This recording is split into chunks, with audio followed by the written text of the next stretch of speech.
Here we go.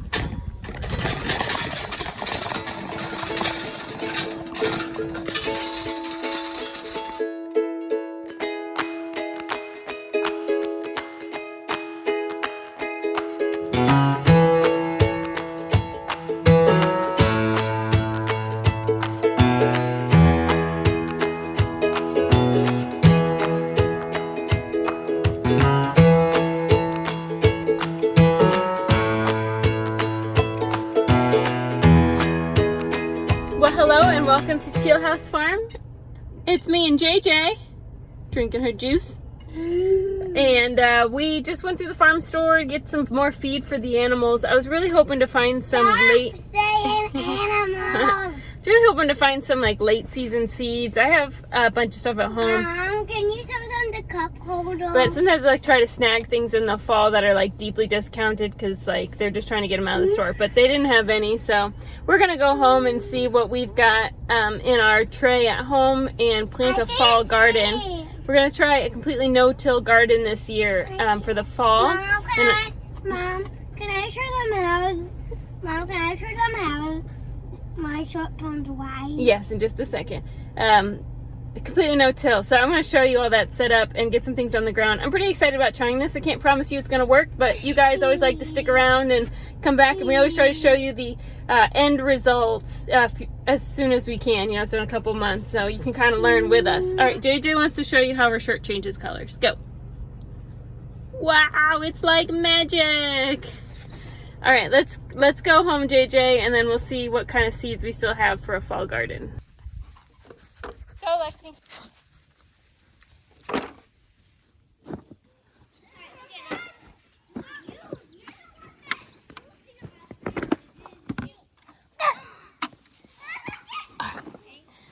All right, let's see here what we can find that we've saved that might work. So for a fall garden where we live, where we're gonna get heavy frost, we need to make sure we grow things that have short time periods between planting and harvesting. So we're looking for things that are under 60 days, really ideally. Let me see here.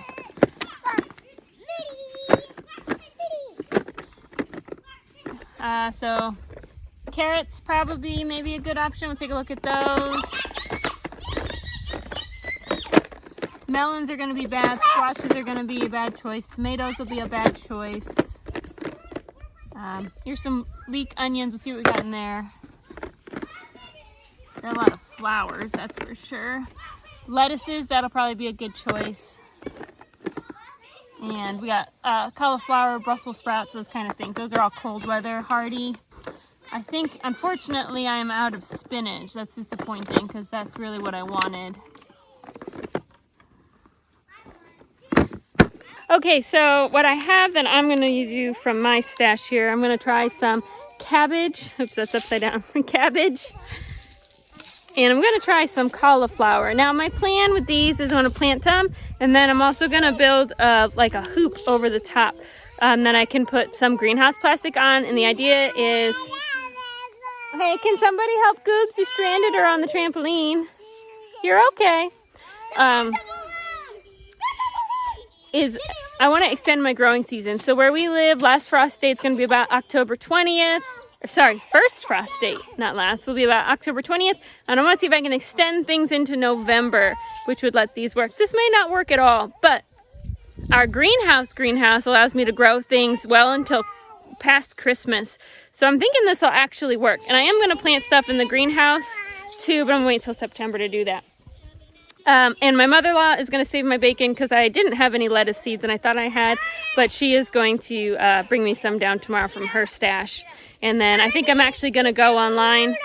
Yeah, I'm going to go online and order some lettuce and spinach for next spring. Just do it now before people are ordering like crazy in the spring. So anyway, Knitter, be gentle, okay? All right, this is where we're planting. I'll show you what's going on. So this was a whoopsie. I planted some spaghetti squash this spring, and I had started them in my tower garden, which I didn't stack as a tower, and I figured I had too many to transplant in the garden, and so I just left the two that I didn't transplant in the vertical grower, and I thought they would run out of root space and just die. But that is not true, because oh my goodness, there's so much spaghetti squash. Okay, and then in these tires are potatoes, which have died, which is what potatoes do, and they've died back, and I actually have to flip the tires over to get potatoes out, which I'll probably do, I don't know, not today, but, and then some random mint. The mint is like impossible to destroy. It grows everywhere, but it smells great. But it's taking over the tire now that the potatoes have died back. This is chocolate mint. I love making tea out of this stuff. So we'll harvest this when we flip these tires over. And then in the other vertical grower, I tried growing strawberries in the green stalk grower. He's fine. I tried growing strawberries in these vertical tower growers, and it didn't do well. I've tried growing strawberries in the ground. I've tried growing them in like a kind of a raised bed block, and I've tried growing them in these vertical planters, and I have just failed every year. I'm just not a strawberry farmer. My kids love strawberries though, so they refuse to let me give up, so we'll see what we come up with next year. And this area here will be the fall garden. I have a random, what I think is going to be a pumpkin plant that sprouted. We're gonna go ahead. These shavings are all from what used to be here. We had an early chicken brooder, and then it's just been exposed now for months and months. And so I think it'll be really healthy for growing things. And so what I'm going to do is furrow out some rows.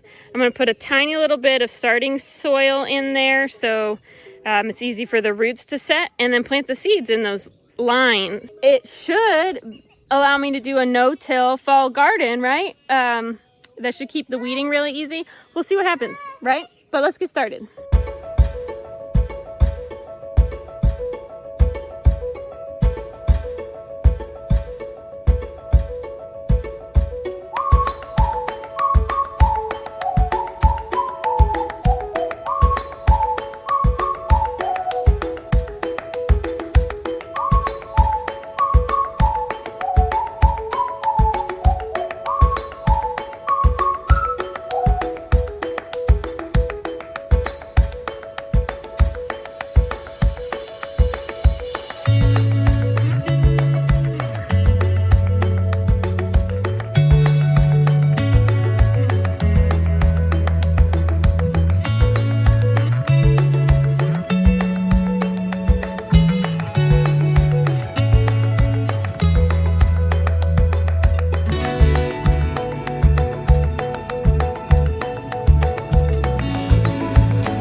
Pretty good. We're gonna try to get the squash to grow that way, and then I'm gonna do one line of lettuce, one line of cauliflower, one line of cabbage. We're gonna test our theory and see how it works. Here's my first no-till bed. Pretty cool, huh, Mitterpy? He's not impressed. That's okay.